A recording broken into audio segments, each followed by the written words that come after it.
بسم اللہ الرحمن الرحیم قال الحکیم فی کتابہ المجید بسم اللہ الرحمن الرحیم تعاونوا علی البر والتقوی ولا تعاونوا علی الاثم والعدوان۔ حضرات محترم، قبل اس کے کہ میں اس آیہ کریمہ کی روشنی میں پاکستان کی صورتحال کے حوالے سے اور بین الاقوامی صورتحال کے حوالے سے چند جملے عرض کروں۔ حضرت مولا امام زین العابدین علیہ السلام کی ولادت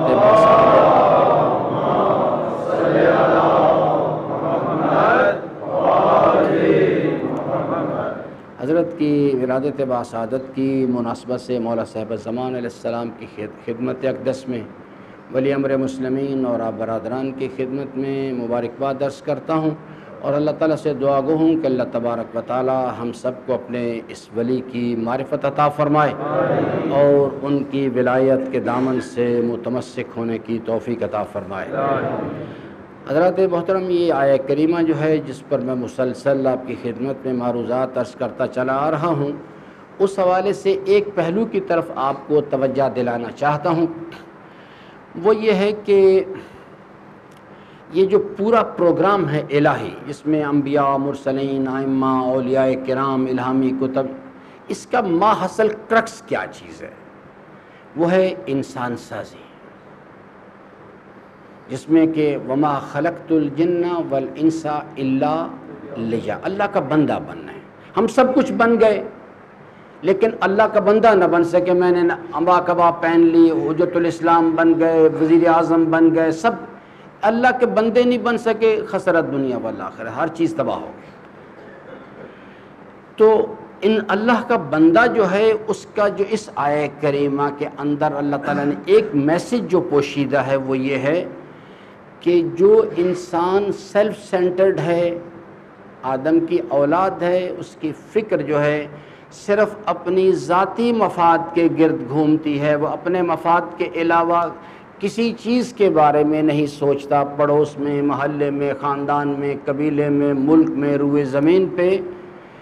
قرآن کریم اس کو انسان نہیں مانتا، بلکہ کہتا ہے اولئک کالانعام بل ہم اضل، یہ حیوان ہیں، حیوانوں سے بھی بدتر ہیں۔ تو شرف انسانیت کے لیے پہلی چیز جو ہے وہ یہ ہے کہ اس جو میں کا قید خانہ ہے، اس سے انسان باہر آئے، اور یہ کم از کم معیار ہے کہ اپنے برادر کے لیے وہی پسند کرے جو اپنے لیے کرتا ہے۔ دس از دا منیمم، کہ اپنے پڑوسی کے لیے، اپنے کولیگ کے لیے، اپنے بھائی کے لیے، اپنی بہن کے لیے، اپنے محلے والوں کو وہی پسند کرو جو اپنے لیے کرتے ہو۔ یہاں سے یہ بیر منیمم لے، ورنہ اس 2 ٹانگ اور 4 ٹانگ کے فرق سے نہ کوئی انسان بنتا ہے، نہ حیوان بنتا ہے۔ تو اس لیے یہ ایک میں میسج جو ہے آپ کی خدمت میں اس آیہ کریمہ کے اندر جو پوشیدہ میسج ہے، اور اس کی پھر آگے تفصیل ہے کہ تعاونوا علی البر والتقوی، اجتماعی زندگی کے اندر انسان اپنی ذات سے باہر نکلے۔ اسلام کے جو معاشرہ بنانا چاہتا ہے اسلام، اس کے اندر کوئی آدمی جو ہے وہ یہ کہہ ہی نہیں سکتا کہ میرے پڑوس میں کیا ہو رہا ہے، میرا کیا تعلق اس کے ساتھ۔ نہیں، تعلق ہے۔ میرے محلے میں کیا ہو رہا ہے، کوئی جی میرا بمان چاہے مجھے، یہ کانسیپٹ ہی غلط ہے بنیادی طور پہ۔ ہم کہہ ہی نہیں سکتے، ہمارے پاس اختیار ہی نہیں ہے کہنے کا کہ ہم کہیں کہ جی میرا کیا تعلق ان باتوں کے ساتھ، پاکستان میں یہ ہو رہا ہے، میرا کیا تعلق ان چیزوں کے ساتھ۔ نہیں، ہمارا تعلق ہے، اور یہ صرف کوئی اس قسم کا تعلق نہیں ہے کہ جناب ایک استحبابی مسئلہ ہے اور اگر ہم کر لیں گے تو بہت اچھی بات ہے۔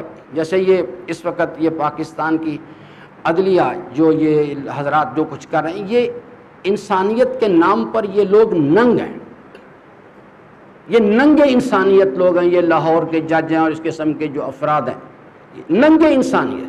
اب ہم بیٹھے تماشا دیکھ رہے ہیں۔ میرے عزیزان، یہ تماشا دیکھنے والے حضرات یاد رکھیں، ہم اپنے آنے والی نسلوں کا مستقبل تباہ کر رہے ہیں۔ ان لوگوں کے ساتھ کیا کرنا چاہیے میں ابھی عرض کرتا ہوں اس چیز کے۔ تو پہلے مسئلہ جو ہے وہ ہے کہ جو بین الاقوامی صورتحال ہے اس کے اندر چند جملے عرض کرنا چاہوں گا۔ ایران کی سرزمین پر جو انقلاب آئے، ایسا جو سیلاب آ گیا، اس میں میرے عزیزان میں صرف ایران کی بات نہیں کرتا، وسعت امکان ہو روئے زمین پر جہاں پر بھی ظلم ہو رہا ہے، جہاں پر بھی لوگ پریشان حال ہیں، یہ آیہ کریمہ تقاضا تعاونوا علی البر والتقوی، آگے آؤ، ان لوگوں کی مدد کریں، ان کے کام آنے کی کوشش کریں۔ مجھے افسوس ہے کہ یہ بات جو ہے میرے علم میں نہیں، اگر کسی برادر کے علم میں ہو تو مجھے بتائے، حکومت پاکستان نے جو کچھ کیا ہے وہ ایک آئی واش ہے، اس سے زیادہ وہ کوئی چیز نہیں۔ جب پاکستان میں سیلاب آیا تھا، رہبر معظم نے خطبہ جمعہ میں تقریر کرتے ہوئے کہا تھا کہ وہ ایک بہت بڑا سیلاب اور تباہی آئی ہے، تمام ملت اسلامیہ ایران کو چاہیے کہ ان کی مدد کریں۔ چاہیے تھا کہ ہمارے کم از کم یہ جو افراد اپنے آپ کو لیڈران کہتے ہیں، ان کی ذمہ داری تھی کہ یہ آگے آتے اور آ کے اس کے لیے کم از کم اس مسئلے پہ ایک پلیٹ فارم پہ اکٹھے ہو جاتے اور اس چیز کے لیے یعنی باقاعدہ طور پہ انتظام کرتے اور ان کے ساتھ ہمدردی کا اظہار کرتے۔ تو اس چیز کے لیے میری درخواست ہے کہ ایرانی سفارت خانے نے الائٹ بینک میں اپنا ایک اکاؤنٹ نمبر دیا ہے، وہ اکاؤنٹ نمبر جو ہے وہ اگر آپ کسی برادر کو چاہیے وہ یہاں سے بھی لے سکتے ہیں، ہم اس کو دوبارہ یا اپنا جو واٹس اپ نمبر ہمیں دے دیں، ہم آپ کو پاس آن کر دیں گے اس چیز کو، آپ اپنے طور پہ اس جگہ پر بھی جمع کرا سکتے ہیں۔ لیکن اس وقت صرف سیلاب کا مسئلہ نہیں ہے، بلکہ وہاں پر ان کے اوپر اقتصادی پابندیاں لگی ہوئی ہیں، وہ اس وقت آج کے دور کی شاب ابی طالب سے گزر رہے ہیں۔ ہماری ذمہ داری ہے کہ ہمیں اس چیز کے لیے ہم آگے آئیں اور آگے آ کے اس مسئلے میں ان کی مدد کرنے کی کوشش کریں تاکہ ان کو اس چیز سے نکالا جا سکے۔ اور میری درخواست ہے، اگر آپ کو یعنی کوئی مدد چاہیے تو میں حاضر ہوں، میں کم از کم ہر آدمی جو ہے کوشش کرے جت کے پاس $100 کوئی ایسی چیز نہیں کہ جو ایک آدمی ارینج نہ کر سکتا ہو، $100 جو ہیں وہ آپ اس کو بھجوائیں تاکہ وہ اگر دشمن جو ہے، کتنے افسوس کی بات ہے، شاب ابی طالب کی تفصیل علماء نے کبھی بتائی نہیں، میں تھوڑا سا عرض کر دیتا ہوں۔ جس وقت حضرت کو اس واسطے کہ اللہ کے دین کی سربلندی کے لیے کام کرنا چاہتے تھے، ان کو وہاں پر پابند کر دیا گیا شاب ابی طالب میں اس گھاٹی کے اندر، تو مسلمان نہیں، پہلے غور کریں، پتہ کریں کہ کون لوگ شاب ابی طالب میں تھے، باہر کون تھے۔ تو جو لوگ تھے کفار مکہ میں سے لوگ آئے اور انہوں نے آ کے مدد کی۔ اگر آج ہم ان سے بھی گئے گزرے ہو گئے کہ ہم یہ کام بھی نہیں کر سکتے، کیونکہ عزیزان میں آپ کو آیت اللہ جوادی عاملی کا ایک میسج آپ کو سنانا چاہتا ہوں۔ انہوں نے فرمایا کہ یاد رکھو یہ جو نظام ہے، اس نظام اسلامی ہے، اس کی محافظت کرنا، یہ تو خود امام خمینی کا اپنا بھی جملہ ہے کہ نماز واجب است ولی حفظ نظام اسلام واجب تارست۔ نظام اسلامی کی حفاظت کرنا نماز پڑھنے سے بھی زیادہ واجب ہے، اس لیے کہ اگر خدا نہ خواستہ، یاد رکھیے گا میری بات کو، اگر اس نظام کو کچھ ہوا، دیکھیے پہلے وہاں شاہ کا نظام تھا، اس سے پہلے وہ قاجار تھے، اس سے پہلے صفوی تھے، یہ تو آتے جاتے رہیں گے، لیکن یہ حکومت اسلامی کا جو صورتحال، یہ نعمت عظمی ہے اللہ تعالیٰ کی، یہ 1400 سال کے بعد اللہ تعالیٰ نے یہ مہربانی کی ہے، اور اگر خدا نہ خواستہ اس کو کوئی ضرب لگی تو آپ یاد رکھیے گا کہ پھر 1400 سال نہیں، پھر 2800 سال انتظار کرنا پڑے گا۔ تو میری آپ سے درخواست ہے میرے عزیزان، ہم irrelevant نہیں رہ سکتے۔ یہ نمازیں جو ہیں ان کے اندر روح پیدا کرنے کے لیے لازم ہے۔ آقا جوادی عاملی فرما رہے تھے کہ اگر اس کو کچھ ضرب پہنچی تو 1400 سال میں جو دشمنان اسلام پر لعنت کی گئی ہے وہ تمام کی تمام لعنتیں پلٹ کے ہماری طرف آ جائیں گی۔ جو بھی لعنت لوگوں نے کی ہے دشمنان اہل بیت پہ، وہ سب لعنتوں کا مصداق ہم بنیں گے۔ پھر کیوں ہم نے اپنی ذمہ داری کو نہیں سمجھا؟ تو میری درخواست ہے آپ حضرات سے کہ صرف سیلاب زدگان کی مدد کے لیے آگے نہیں آئیں، بلکہ جو اقتصادی ناکہ بندی کی گئی، اور میں یہاں پر جو لوگ بیٹھے ہوئے ہیں ان میں سے اکثر کو میں جانتا ہوں، وہ لوگ جو ہیں ان کے لیے $100 کوئی چیز نہیں ہے۔ وہ لوگ جو ہیں ان کا جو ایک مہینے کا یا ایک ہفتے کا جو پیٹرول کا خرچہ گاڑیوں کا وہ اس سے زیادہ ہے۔ وہ اپنے گھروں میں جو دعوتیں کرتے ہیں، ایک ایک دعوت کے اوپر پتہ نہیں کتنے پیسے خرچ کر دیتے۔ تو میری ذمہ داری ہے کہ میں آپ کو توجہ دلاؤں۔ تو اس کے لیے درخواست ہے میرے عزیزان، آپ سے آگے آئیں۔ اگر آپ کو ضرورت ہے اس میں کسی قسم کی رہنمائی کی، کسی قسم کی مدد کی، تو میں حاضر ہوں۔ میں اس چیز کے لیے آپ میرے پاس تشریف لائیں، میرے ساتھ رابطہ کریں، ہم آپ کو رہنمائی بھی کر دیں گے کس طرح سے یہ چیز آپ اس کار خیر کے اندر شریک ہو سکتے ہیں، یہ مدد وہاں تک پہنچائی جا سکتی ہے۔ دوسری چیز پاکستان کے حوالے سے جو میں عرض کرنا چاہتا ہوں، ایک تو یہ جو موجودہ صورتحال ہے پاکستان کے اندر، لیکن پاکستان کے بارے میں بعد میں، اور پہلے شیعہ کمیونٹی جو ہے پاکستان کی۔ عزیزان محترم، ابھی میں مستقل ہر روز میں تقریباً گھنٹہ 1.5 گھنٹہ، بعض کا 2 گھنٹے لگاتا ہوں سوشل میڈیا پہ، دیکھتا ہوں لوگ کیا سوچتے ہیں، کیا باتیں کر رہے ہیں، کیونکہ یہ ایک اوپن پلیٹ فارم ہے، جو آدمی جس بولنا چاہتا ہے بول رہا ہے۔ کبھی اس پر بھی سوچئے گا کہ یہ جو فیس بک کے مالکان ہیں، جو پیچھے گوگل والے ہیں، انہوں نے یہ پلیٹ فارم کیوں فراہم کیا ہوا ہے؟ یہ بھی سوچنے والی بات ہے۔ یہ چیز جو ہے، یہ واٹس ایپ کا پلیٹ فارم انہوں نے کیوں فراہم کیا؟ وہ کیوں ہمیں یہ فیسیلیٹیٹ کرنا چاہتے ہیں؟ وہ لوگ جو غور و فکر کرتے ہیں، ان کو میرے فوڈ فار تھاٹ کے طور پہ ایک چیز میں تو غور کرتا رہتا ہوں، اور مجھے سمجھ بھی آ گئی ہے باتوں کی کہ یہ کھیل کیا ہو رہے ہیں، لیکن میری آپ سے درخواست ہے غور کریں اس چیز کے لیے۔ پاکستان کی سرزمین پر یہ جو چیزیں، کبھی فیس بک پہ میسج آتا ہے، کبھی واٹس ایپ پہ میسج آتا ہے، ابھی پچھلے دنوں کے جناب کراچی سے کچھ افراد کو اٹھا لیا گیا، اور کبھی آتا ہے کہ جناب ISO والوں نے، برادران نے، عزیزان نے وہاں پر کوئی کیمپ لگانے کی کوشش کی سیلاب زدگان کی مدد کے لیے، اس کو پولیس نے اٹھا کے پھینک دیا، اور پھر اس کا جو کرکس حاصل نتیجہ نکالتے ہیں، گورنمنٹ کے بارے میں تبصرے کرتے ہیں، گورنمنٹ کو برا بھلا کہتے ہیں، اور پھر مختلف قسم کے تبصرے عمران خان کے بارے میں، زید کے بارے میں، بکر کے بارے میں۔ میرے عزیزان، یہ تصویر کو دیکھنے کا یہ جو رخ ہے، یہ غلط ہے۔ پہلے اصل پرابلم تلاش کریں۔ یہ جو ہم کہتے ہیں گورنمنٹ ہے، یہ ایجنسیز ہیں، دیگر لیگیں، دیکھیے وہ ان کے اپنے اہداف ہیں، وہ ان کے ہدف کے لیے جو چیز بھی خطرہ بنے گی وہ اس کو آگے سے ہٹائیں گے۔ ان سے یہ توقع کرنا کہ ان کے اہداف کے لیے، ان کی بقا کے لیے جو چیز خطرہ بن رہی ہے وہ اس کے بارے میں خاموش رہیں، یہ تو ایک فعل عبث ہے بالکل۔ ان کے تو مفادات اسی چیز کے اندر ہیں، وہ ہر اس چیز کو پرموٹ کریں گے جو ان کے مفادات کی تائید کرے گی، ہر اس چیز کو روکنے کی کوشش کریں گے جو ان کے مفادات سے ٹکراتی ہے جا کے۔ اب آئیے، کیا وہ اسلامی نقطہ نظر کے دائی ہیں؟ وہ اسلام کو بالادست کرنا چاہتے ہیں پاکستان؟ نہ میرے عزیزان، اس قسم کی کوئی چیز نہیں۔ وہ سیکولر لوگ ہیں اور سیکولر نظام کے محافظ ہیں، سیکولر نظام کو پرموٹ کرنا چاہتے ہیں۔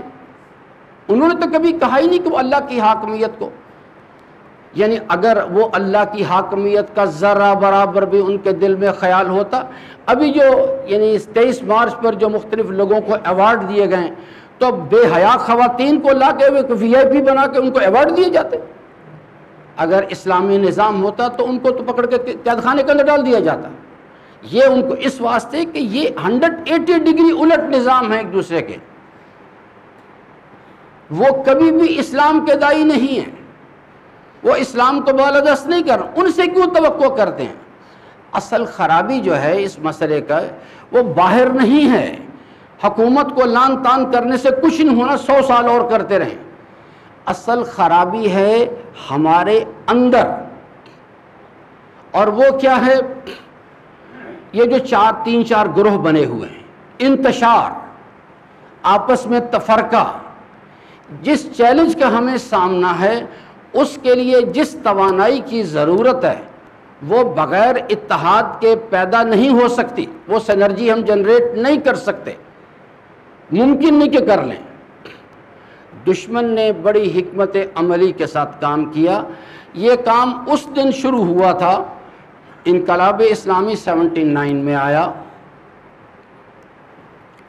اپریل 80 میں ہم نے یہاں پر ایک دھرنا دیا اسلام آباد میں۔ That was the starting point, turning point. اور پاکستان کے سیکولر حکمران جس میں اس وقت ضیاء الحق تھا، انہوں نے اس چیز کے بارے میں، کیونکہ یہ وہ دھرنا نہیں تھا، یہ یعنی خطرے کی گھنٹیاں بجنی شروع ہو گئیں، صرف اسلام آباد میں نہیں، واشنگٹن تک گھنٹیاں بجیں۔ بھئی یہ تو بڑی خطرناک بات ہے، اس کو روکو کسی طرح سے۔ اس کے لیے انہوں نے ڈبل ایج پروگرام بنایا، بیرونی طور پہ اور اندرونی طور پہ۔ اندرونی طور پر جو فیصلہ کیا گیا وہ یہ تھا کہ ان کو ایک امیر کے پیچھے مت رہنے دو، اور آج آپ دیکھیے کہ 4 گروہوں میں تو آپ کو تقسیم کر چکے ہیں، اور ابھی مزید تقسیم کرنے کے پروگرام ہیں۔ یہ نہیں ہے کہ وہ مطمئن ہو گئے، وہ ان گروہوں کے اندر بھی تقسیم کریں گے، ایک دوسرے کے ساتھ لڑائیں گے۔ اور ایکسٹرنلی انہوں نے اور بہت سارے یہ حضرات ہیں جو علی اللہ والے اور علی رب والے اور شہادت ثالثہ والے، یہ بھی اسی پروگرام کا حصہ ہے۔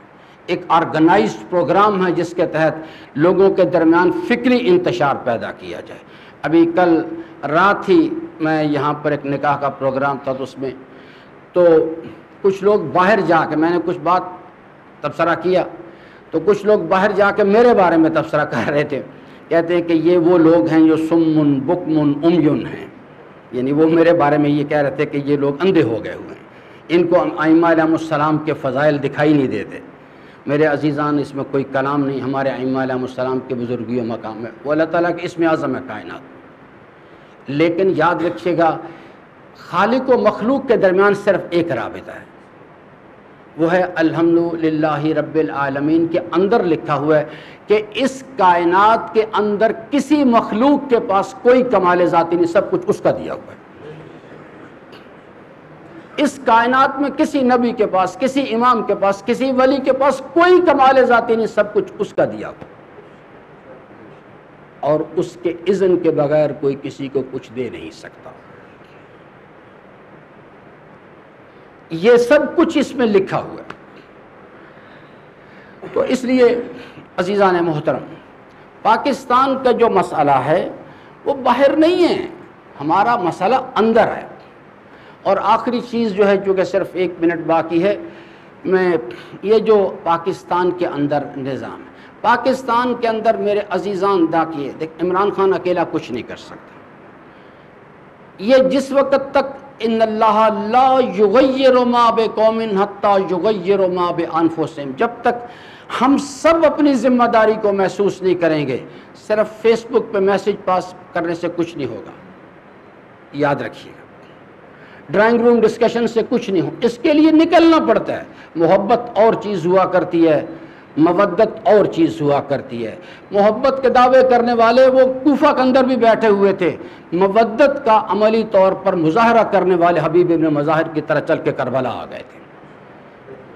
ائمہ علیہ السلام کا مکتب جو ہے مودت مانگتا ہے، قربانی مانگتا ہے۔ پاکستان کی سرزمین پر جو ہے خلاصہ یہ ہے کہ یہ جو عدل کے نام پر ننگے انسانیت قسم کے افراد ہیں، جب تک ان کا محاسبہ نہیں کیا جائے گا، یہ سارے کے سارے نواز شریف و زرداری و فلان جو ہیں، یہ مودی سے زیادہ خطرناک وجود ہیں پاکستان کے لیے۔ اور یہ جو سو کالڈ عدلیہ ہے یہ لوگ ان کے معاون و مددگار ہیں، ان کی مدد سے سب کچھ ہو رہا ہے۔ حل کیا ہے اس کا؟ میں بالکل اب بصراحت 1 to 1 بات کرنا چاہتا ہوں قمر جاوید باجوہ صاحب سے کہ آپ اور عمران خان مل کے اس پورے سسٹم کو اٹھائیں اور اٹھا کے باہر پھینکیں یہاں سے، ورنہ میں پوری ذمہ داری سے آپ کو کہہ رہا ہوں کہ کل جب حساب و کتاب کی منزل آئے گی، جاوید باجوہ صاحب اللہ کی بارگاہ میں ان کے پاس اللہ نے امکان دیا ہوا ہے اس چیز کا، وہ اللہ کی بارگاہ میں کوئی عذر نہیں پیش کر سکیں گے۔ اللہ کا دین برباد ہو رہا ہے، لوگوں پہ ظلم کیا جا رہا ہے، ڈاکو اور لٹیرے زرداری اور نواز شریف جیسے جو ہیں وہ دندناتے پھر رہے ہیں، اور ہم جو ہیں پاکستان اصل کانسٹیٹیوشن قرآن کریم کے اندر لکھا ہوا ہے، اگر یہ کانسٹیٹیوشن کیا بیچتا ہے یہاں پر ملک میں صدارتی نظام لایا جائے، ایک فرد کے انتخاب میں احتیاط کیا جائے اور بے رحم احتساب کیا جائے۔ ہر وہ آدمی چاہے علماء ہیں، چاہے سیاستدان ہیں، یا کوئی بھی XYZ ہے جو بھی پبلک پلیٹ فارم پہ کھڑا ہے اور پبلک پلیٹ فارم پہ وہ لوگوں سے خمس کی شکل میں، ڈونیشن کی شکل میں، کسی شکل میں بھی وہ لوگوں سے یعنی مال وصول کرتا ہے، اس کا محاسبہ کیا جائے، اس سے پوچھا جائے کہ بھئی آپ نے یہ مال کہاں سے لائے ہیں اور اس کے اخراجات آپ نے کہاں کیے ہیں۔ اللہ تعالیٰ سے امیدوار ہوں کہ اللہ تعالیٰ ہم سب کو اپنی رضا کی راہیں جو ہیں ان کو شناخت کرنے اور ان پر عمل پیرا ہونے کی توفیق عطا فرمائے۔